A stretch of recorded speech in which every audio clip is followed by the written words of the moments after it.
Olá, boa noite. Começa agora o Jornal da Justiça desta segunda-feira, 2 de agosto. Na abertura do segundo semestre do Judiciário, o ministro Luiz Fux faz defesa da democracia e das instituições. Para o presidente do Supremo Tribunal Federal, o povo brasileiro não vai aceitar soluções fora dos limites constitucionais. Confira esse e outros destaques da edição de hoje. Ministro Luiz Fux defende a harmonia entre os poderes, mas também faz um alerta. A harmonia e a independência entre os poderes não implicam impunidade de atos que exorbitem o necessário respeito às instituições. O presidente do STF afirma que é necessário saber ouvir a voz das ruas. O brasileiro de hoje clama por saúde, paz, verdade e honestidade. Não deseja ver exacerbados os conflitos políticos. Quer a democracia e as instituições em pleno funcionamento. Não quer polarizações exageradas. Quer vacina, emprego e comida na mesa. Documento assinado por todos os presidentes do TSE desde 1988 reforça e garante a segurança do sistema eletrônico de votação.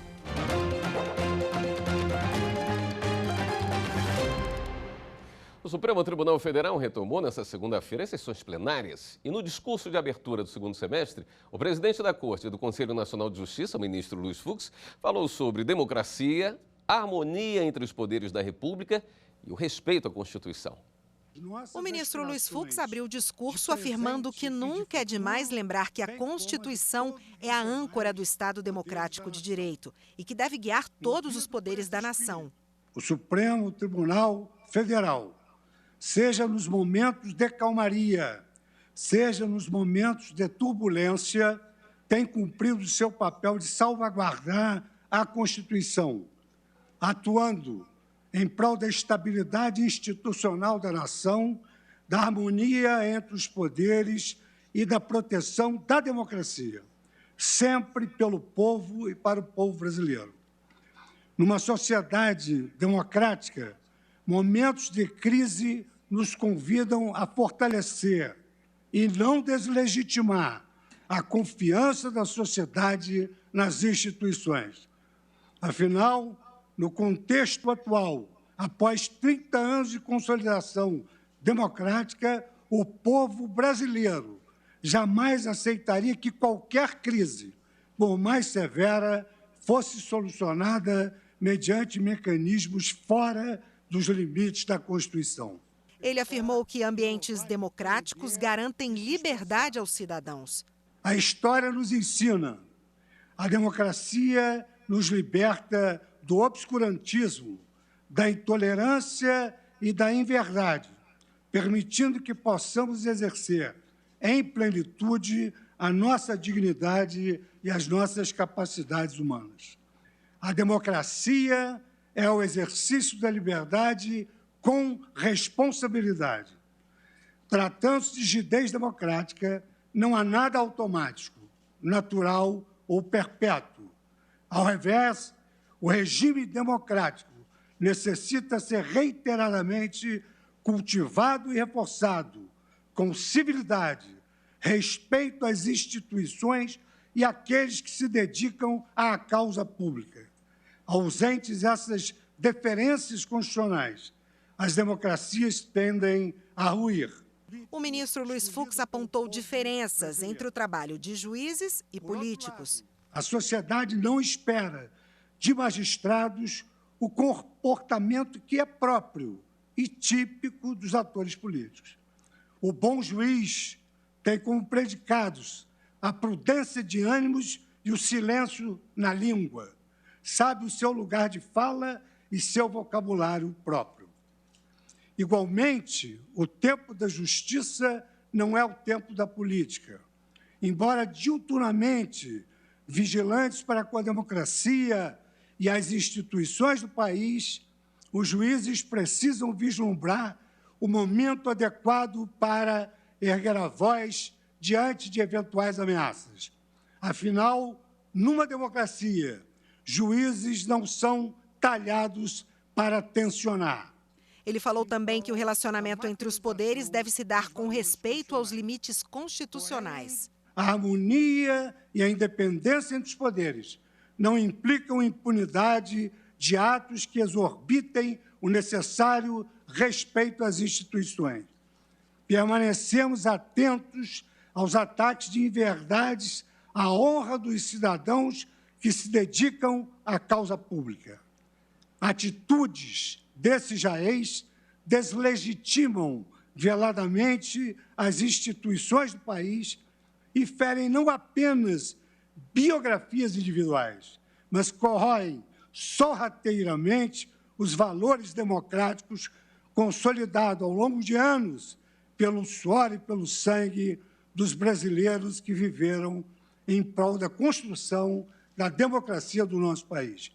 O ministro também defendeu o diálogo. Nunca é tarde para o diálogo e para a razão. Sempre há tempo para o aprendizado mútuo, para o debate público compromissado com o desenvolvimento do país e para a cooperação entre os cidadãos bem-intencionados. Palavras voam e ações fortificam.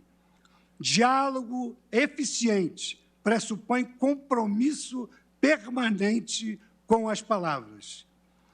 O brasileiro de hoje clama por saúde, paz, verdade e honestidade. Não deseja ver exacerbados os conflitos políticos. Quer a democracia e as instituições em pleno funcionamento. Não quer polarizações exageradas. Quer vacina, emprego e comida na mesa. Saibamos ouvir a voz das ruas para assimilarmos o verdadeiro diálogo que o Brasil, nesse momento tão sensível, reclama e deseja. Nós, do Supremo Tribunal Federal, ainda quando nossas atuações tenham que ser severas, jamais abdicaremos os nossos deveres e nossas responsabilidades. No exercício do nosso nobre mistério constitucional, trabalharemos para que, onde houver hostilidade, construa-se respeito, onde houver fragmentação, estabeleça-se diálogo, e onde houver antagonismo, estimule-se cooperação. O presidente, ministro Luiz Fux, também anunciou que 94% das pautas selecionadas para o plenário da Corte neste segundo semestre estão vinculadas com um ou mais objetivos de desenvolvimento sustentável da Agenda 2030 das Nações Unidas. Nesta primeira sessão, o plenário do STF retomou o julgamento da ação em que a Confederação Nacional dos Estabelecimentos de Ensino questiona uma súmula do Tribunal Superior do Trabalho. A norma estabelece que as cláusulas previstas em convenções ou acordos coletivos integram os contratos individuais de trabalho, mesmo depois de expirada a validade. A Confederação Nacional dos Estabelecimentos de Ensino questiona a interpretação da Justiça do Trabalho no sentido da incorporação das cláusulas coletivas ao contrato de trabalho individual, conforme estabelecido na súmula 277 do Tribunal Superior do Trabalho. Para a entidade, o TST usurpou as funções do Poder Legislativo ao reintroduzir, sem suporte legal, princípio que já foi objeto de legislação específica. O pano de fundo da discussão é o chamado princípio da ultratividade da norma, que é quando uma norma já perdeu sua validade em razão do tempo, mas continua produzindo efeitos até que outra seja produzida. Esse princípio tem sido adotado na jurisprudência trabalhista a partir da alteração da súmula 277 do TST. Por esse princípio, cláusulas dos acordos coletivos ou convenções coletivas já com prazo de validade expirado devem integrar os contratos individuais de trabalho e somente podem ser modificados ou suprimidos por meio de novo acordo ou convenção coletiva. Na primeira sessão plenária do semestre, o ministro Gilmar Mendes, relator da ação, agora como decano da Corte, destacou que a reforma trabalhista vedou a ultratividade. Ele votou pela procedência da ação, considerando inconstitucional a súmula 277 do TST e, assim, vedando a ultratividade de normas coletivas. O TST realiza verdadeiro zigue-zague jurisprudencial, ora entendendo ser possível a ultratividade, ora negando, de forma a igualmente vulnerar o princípio da segurança jurídica, maculando a boa-fé que deve pautar as negociações coletivas. Sem precedentes ou jurisprudência consolidada, o TST resolveu, de forma repentina, em um encontro do Tribunal para modernizar sua jurisprudência, alterar dispositivo constitucional, do qual flagrantemente não se poderia extrair o princípio da ultratividade das normas coletivas. Da noite para o dia, a súmula 277 passou de uma redação que ditava serem as normas coletivas válidas apenas no período de vigência do acordo, para entendimento contrário, de que estas seriam válidas até que o novo acordo as alterasse ou confirmasse. O julgamento será retomado na próxima sessão plenária.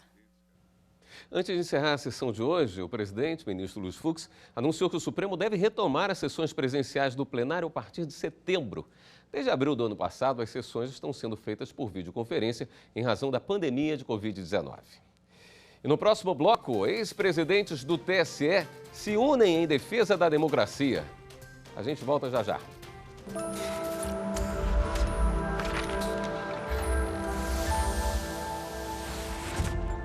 A Constituição é a lei maior de um Estado soberano e serve de bússola para o comportamento das pessoas físicas e a atuação das pessoas jurídicas que estão no respectivo território. Todas as normas vigentes e autoridades constituídas estão sob seus ditames.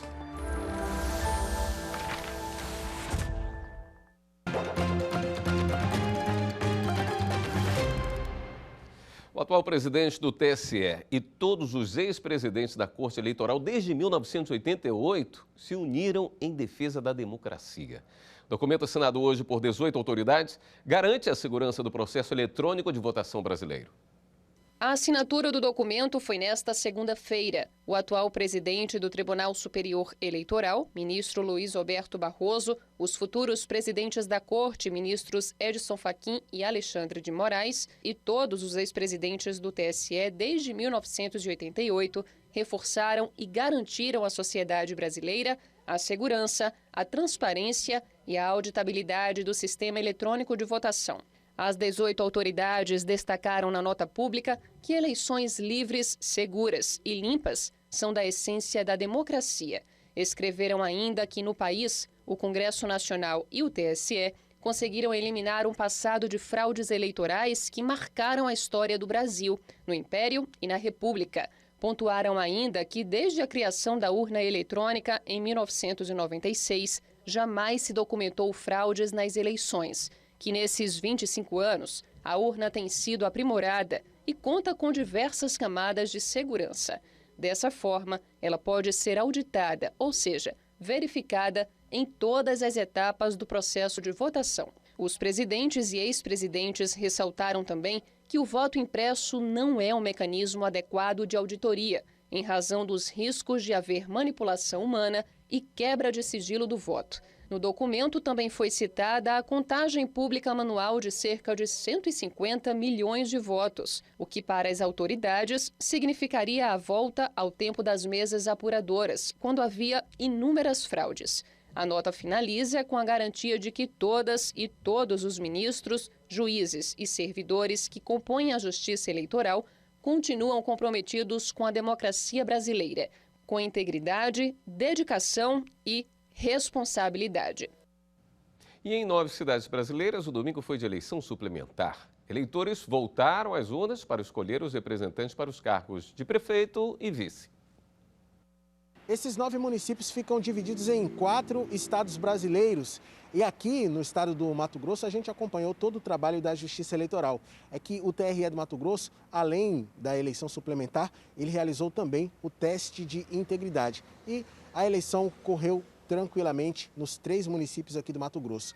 Os resultados foram os seguintes: em Acorizal, o candidato Diego Tax venceu com 55,4% dos votos.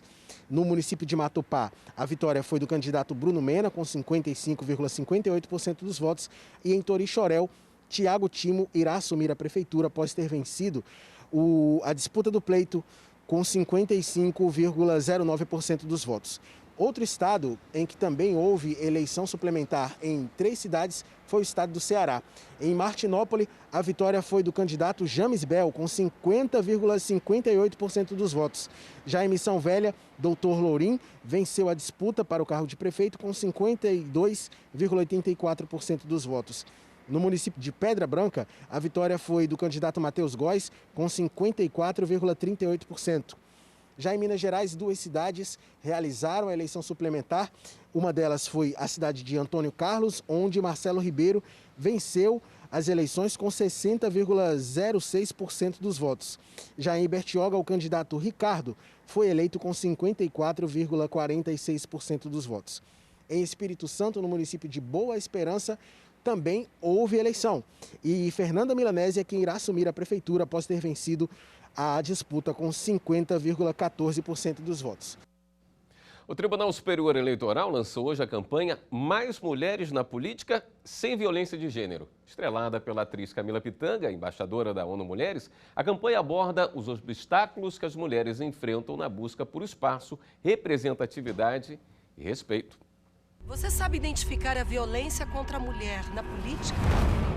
Quando uma parlamentar não está segura nem mesmo no plenário. Quando o apoio do partido nunca vem. Quando somos julgadas e atacadas pela nossa imagem. Chega, é hora de ocupar o nosso lugar. Mais mulheres na política sem violência de gênero. A gente pode, o Brasil precisa. A campanha Mais Mulheres na Política Sem Violência de Gênero vai ser divulgada em emissoras de TV e rádio de todo o país e também nas redes sociais da Justiça Eleitoral. E no próximo bloco, a retomada dos trabalhos do semestre no STJ e no TST. Voltamos em instantes.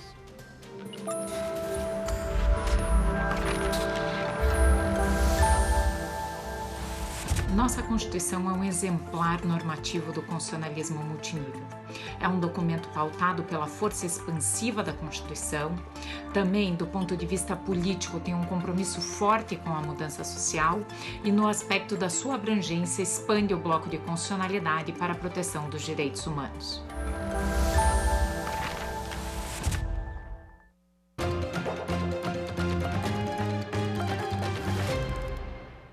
O semestre forense foi iniciado hoje no Superior Tribunal de Justiça com a sessão da Corte Especial do STJ. A reunião do colegiado, marcando a abertura do segundo semestre do Judiciário, foi realizada por videoconferência e pôde ser acompanhada ao vivo pelo canal do STJ no YouTube. A Corte Especial é o órgão máximo de julgamento do tribunal, reunindo os 15 ministros mais antigos. As sessões são conduzidas pelo presidente do STJ, ministro Humberto Martins. No discurso de abertura, o ministro-presidente deu as boas-vindas e destacou o trabalho que vem sendo realizado pelo tribunal. Tem o STJ, o nosso tribunal, se notabilizado como um dos mais produtivos, não do Brasil, mas do mundo, e avança continuamente em eficiência, celeridade, qualidade e excelência. Durante o período de férias dos ministros, em julho, o presidente, ministro Humberto Martins, e o vice-ministro Jorge Mussi analisaram todos os processos que foram distribuídos, totalizando 9.793 decisões e despachos proferidos. Neste semestre que se inicia, recursos repetitivos com impacto em milhares de processos por todo o país, casos criminais envolvendo agentes políticos e julgamentos sobre questões inéditas nos mais variados ramos do direito estão na pauta para serem julgados. Ainda sem data prevista, a Corte Especial vai analisar o recebimento de denúncia contra o governador do Amazonas, Wilson Lima, do PSC, por supostamente ter desviado recursos públicos ao comprar respiradores de empresas que não eram do ramo. Outro destaque será julgado pela 4ª turma, que vai decidir sobre a incidência ou não da taxa Selic nas dívidas civis, especialmente quando relacionadas a reparações de danos contratuais e extracontratuais. Com o início do semestre forense, voltam a correr nesta segunda os prazos processuais suspensos desde 2 de julho em virtude das férias dos ministros. Abertura do semestre judiciário também no Tribunal Superior do Trabalho. Os ministros da Corte se reuniram hoje à tarde em sessão por videoconferência. A presidente do Tribunal Superior do Trabalho e do Conselho Superior da Justiça do Trabalho, ministra Maria Cristina Peduzzi, fez a abertura da sessão do órgão especial. A presidente falou em esperança e otimismo para a atuação da Corte neste segundo semestre de 2021. São desafios importantes que temos neste semestre e serão os próximos meses de muito trabalho, mas a dedicação e o empenho de todos renderão frutos como vem ocorrendo, para que as metas e objetivos sejam alcançados e a nossa prestação jurisdicional tenha excelência e seja proveitosa para toda a sociedade brasileira. Com o avanço da vacinação contra a Covid-19, segundo a ministra, a Comissão de Saúde do TST está analisando semanalmente as possibilidades de retomada dos trabalhos presenciais.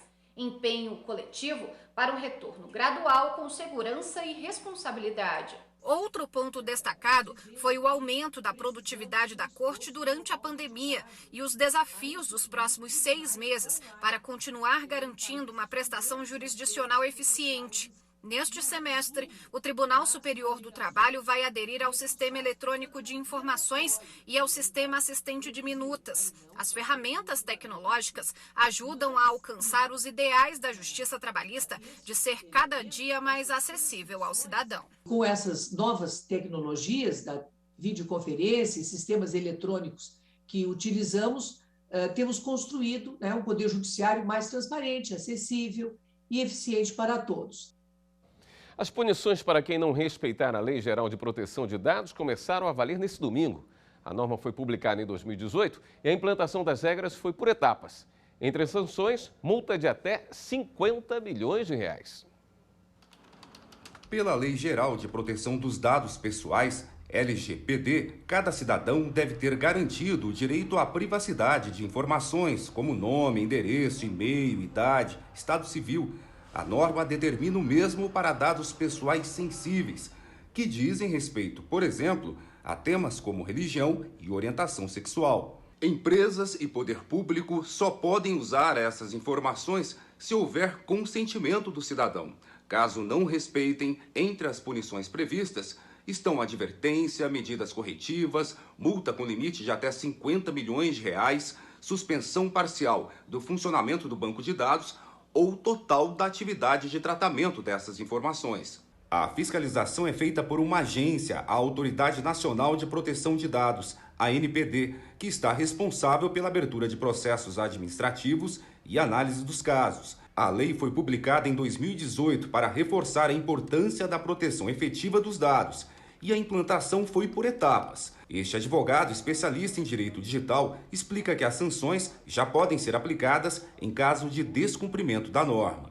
Ela pode receber sanções administrativas, além de ser responsabilizada em diversas áreas da justiça. Essas sanções elas são importantes justamente para delimitar as responsabilidades e, como uma medida educativa, determinar para que as empresas elas estejam em conformidade. Esta edição do Jornal da Justiça fica por aqui. Na sequência, você fica com a sessão que marca o início do segundo semestre forense do Tribunal Superior Eleitoral. Uma boa noite, até amanhã.